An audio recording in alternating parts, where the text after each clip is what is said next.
Vamos al análisis en cuanto a lo que sucede en Venezuela. Advertimos a nuestros oyentes que hay problemas de comunicación con Venezuela, como es de dominio público, hay bloqueo a los sistemas de internet, dificultades en la comunicación, intervención en los medios de comunicación.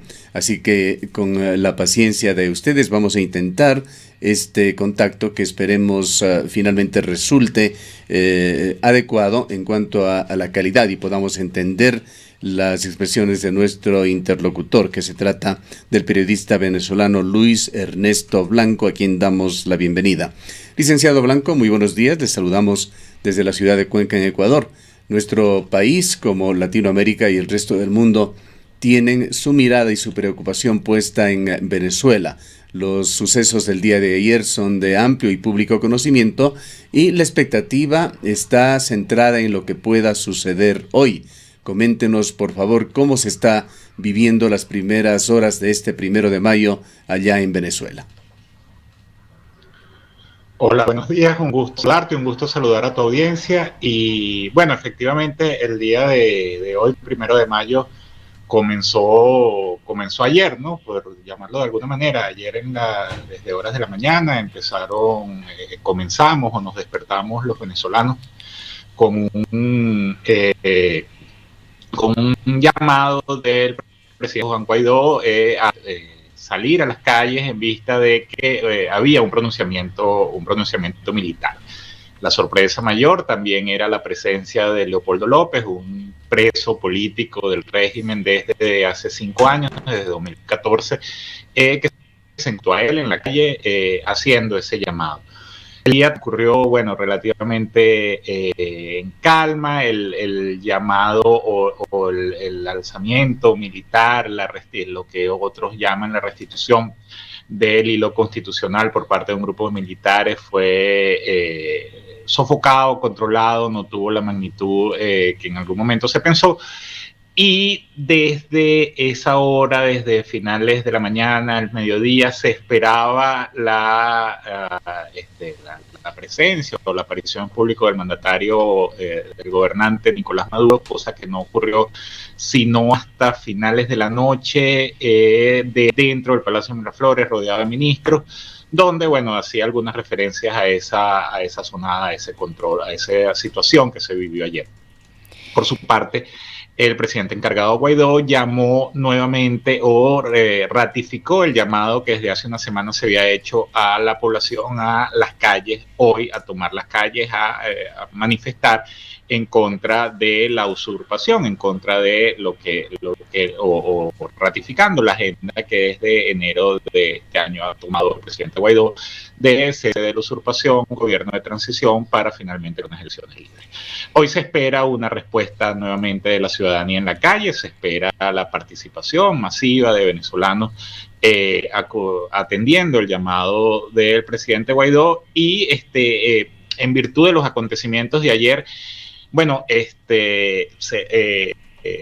posible que la agenda o la convocatoria tenga otro significado, es decir, ayer se llamó a la calle intentando esa fase final del cese de la usurpación. Hoy se insiste con el llamado que estaba convocado previamente en una situación donde, lo militar está en la atmósfera, ¿no? No sabemos exactamente qué pueda significar eso. La agenda militar es una agenda muy oculta, es una agenda que desconocemos la mayoría de los ciudadanos, pero el recuerdo de ayer, el recuerdo de lo que de alguna manera pasó ayer está absolutamente presente. Licenciado Blanco, muy buenos días. Nos gustaría un poco conocer cómo se percibe esta situación entre la población de Venezuela. Como habíamos indicado inicialmente aquí en nuestro informativo, tenemos informaciones y posiciones diametralmente opuestas. Por un lado, Guaidó y el sector opositor hablando de este intento de golpe y haciendo un llamado a las calles. ¿Fue exitoso? ¿No fue exitoso? ¿Cómo se puede medir esto? Y por otro lado, la posición del presidente Nicolás Maduro y de la gente que en este momento está en el gobierno descalificando completamente y calificando este levantamiento como un nuevo intento fallido. Bueno, si lo vemos como que el objetivo de lo que ocurría, de la agenda de ayer era de poner el gobierno de usurpación, efectivamente habría que considerarlo como un intento fallido. Sin embargo, creo que el análisis en blanco y negro es insuficiente porque hay algunos elementos ahí que hay que considerar, ¿no? Lo primero es el gobierno ha hecho mención y ha insistido reiteradas veces que tiene control absoluto de la Fuerza Armada, control absoluto de todas las fuerzas, control absoluto de todo el componente militar, y eso no se vio ayer, ¿no? No solamente es el número de militares sublevados, que pudieran ser pocos, pudieran ser muchos, efectivamente los que aparecieron en la sublevación, o lo que el presidente Guaidó llama la restitución del hilo constitucional, fue un puñado de militares, unos 40 efectivos. Pero sí se nota un resquebrajamiento en la Fuerza Armada, al punto que en algún momento el presidente de la Asamblea Nacional Constituyente, Diosdado Cabello, hizo un llamado a Palacio Miraflores y no convoca a las Fuerzas Armadas, ¿no? Convoca a la población, convoca a los colectivos, ese grupo paramilitar que tiene el gobierno, y convoca a las milicias, pero no convoca a la Fuerza Armada. Hay un miedo con relación a la Fuerza Armada. Y por otra parte, el elemento que hasta ahora había sido el brazo represor más significativo del gobierno, que es el SEBIN, que es esa policía política que tiene el gobierno, es justamente el director del SEBIN, una de las figuras que aparece como encabezando esta asonada o este intento de ayer. Entonces, se nota un resquebrajamiento a lo interno de la Fuerza Armada que, no tengo la menor duda que encienda más dentro del gobierno, del régimen de Maduro.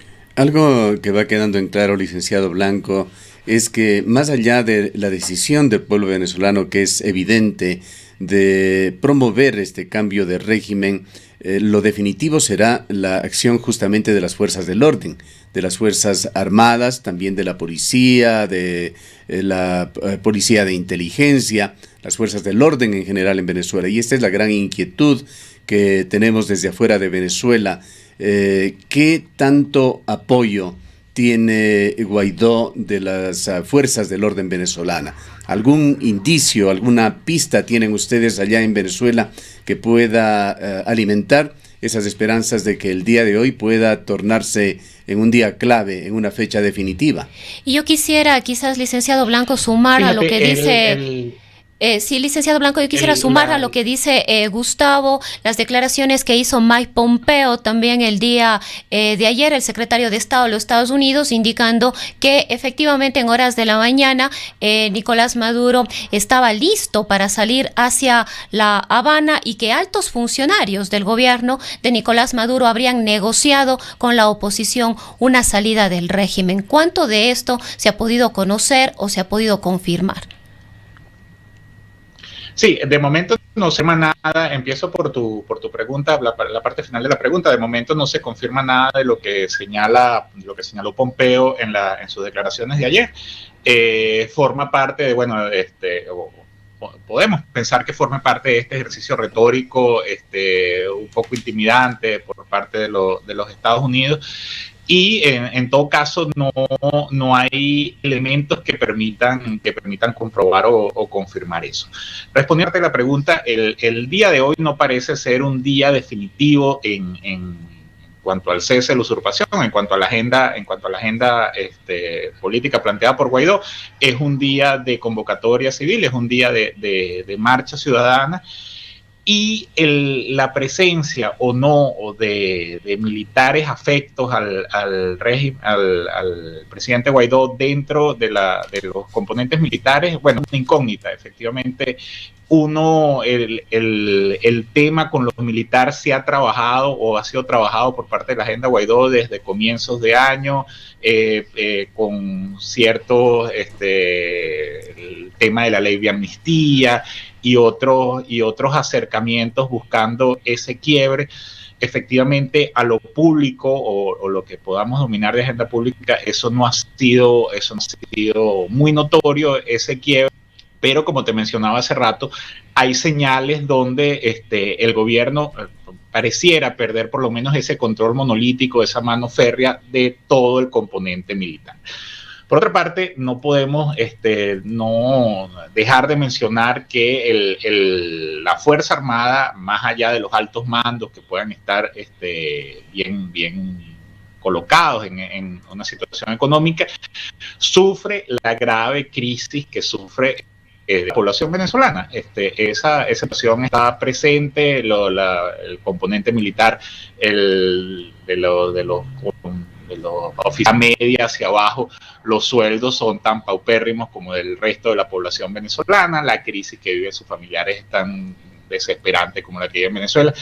Incluso el desabastecimiento o ese apoyo que en algún momento podía significar de los cuarteles donde te garantizaban la comida o te garantizaban ciertos elementos de apareo, bueno, también eso ha sido muy mermado, y vemos a militares con zapatos, vemos o que son con uniformes prácticamente deshechos, etcétera, ¿no? Entonces la crisis dentro de la Fuerza Armada también es un factor que seguramente suma a favor de ese descontento contra el régimen de Maduro y a favor del régimen de Guaidó, y eso pudiera estar presente.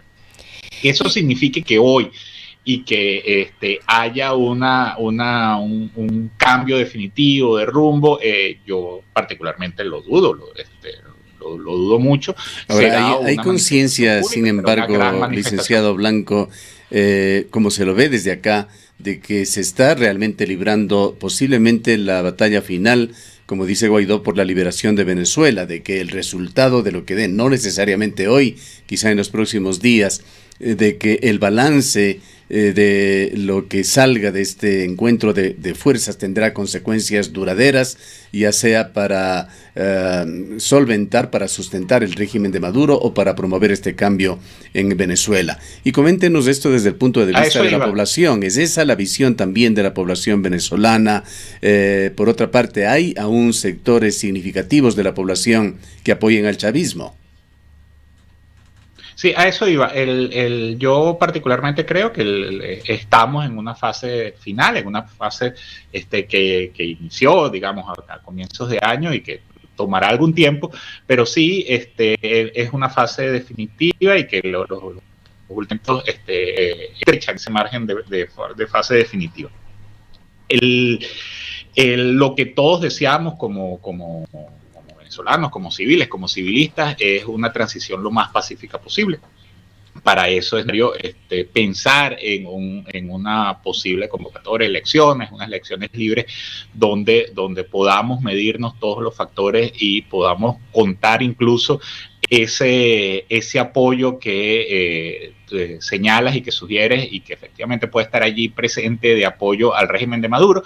Ese apoyo cada vez es más, se limita mucho más a una parte más radical del apoyo del régimen, que se mantiene y se mantendrá. Es un régimen que tiene prácticamente 20 años, que tiene que ha desarrollado trabajo ideológico, un fuerte trabajo clientelar, y que mantendrá una base sólida por algún tiempo seguramente. Sí creo que estamos en una fase definitiva. La parte internacional, los aliados internacionales o cómo se ha movido la agenda internacional también ha sido y es determinante, más allá de las posiciones retóricas de Estados Unidos. Lo que mencionaba incluso el mismo Pompeo, verdad o mentira, hay para pensar que hay situación de la geopolítica internacional que se está jugando en el tablero venezolano, ¿no? La presencia rusa, la presencia china, la presencia cubana, la presencia de Estados Unidos, Brasil también, un factor importante, hacen que que mucho de la decisión de lo que ocurre en Venezuela trascienda del juego político estrictamente venezolano y también se tomen decisiones. Justamente, licenciado Blanco, ¿cuánto pesa en en el momento coyuntural que está viviendo ahorita Venezuela, estas posiciones de la política internacional. Por un lado, el apoyo de Rusia, de China, de Cuba, de La Habana, aunque bueno, Rusia hoy en la mañana ha dicho que no ha intervenido ni ha disuadido a Maduro para que se quede en Venezuela. Sin embargo, se ha hablado en todos estos tiempos de un apoyo de Rusia y una intervención de la China. Y por otro lado, los anuncios también del gobierno norteamericano. Hoy ha dicho el gobierno norteamericano que estaría listo para una intervención militar. ¿Cuánto pesa todo esto en lo que está sucediendo y en lo que está aconteciendo en las calles de Venezuela? Bueno, pesa mucho, tiene un significado importante desde el punto de vista, hay por supuesto un elemento que te mencionaba al comienzo, esa retórica intimidante que pueda provenir de los Estados Unidos, tiene influencia en gente allegada al gobierno, en gente cercana al gobierno. Es que Venezuela siempre ha tenido una estrecha relación con Estados Unidos y tiene una estrecha relación que se basa también en importaciones y exportaciones, tiene una estrecha relación cultural con los Estados Unidos. Y esos que aquí llamamos enchufados, esa gente que ha sido favorecida por el régimen, ya sea desde el punto de vista militar, desde el punto de vista empresarial, desde el punto de vista desde varios factores, bueno, tienen intereses y tienen mucha relación con Estados Unidos. El peso más importante que tiene el tema internacional en este momento, yo creo que es el tema económico, el tema de las sanciones, el tema de los bloqueos, el tema a los personeros del régimen. Yo creo que eso tiene una incidencia clave en lo que pueda significar un quiebre y lo que pueda significar esas negociaciones, que más allá del avance y más allá de lo que puedan sugerir las declaraciones por un lado de Pompeo, por otro lado de Pence, sí, no cabe duda de que algo de eso es cierto, ¿no? Y se están dando algún tipo de conversaciones y se están dando algún tipo de negociaciones de incluso personajes del PSUV, del partido de gobierno, que de algún modo quieren garantizar una sobrevivencia política del partido actualmente en poder, del Partido Socialista Unido de Venezuela, y de ellos en lo particular, en un eventual periodo de transición, ¿no? Un tema final, licenciado Blanco. Se habló mucho ayer de un bloqueo total de las comunicaciones en Venezuela, de bloqueo de Internet. Usted dirige un importante portal, Efecto Cocuyo. ¿Cuánto ha afectado esta situación de problemas en la comunicación a su portal? Y realmente hay este esfuerzo que se ha dicho estaría apoyado por expertos en informática china para intentar bloquear la comunicación a través de las redes sociales entre los propios venezolanos y con el exterior.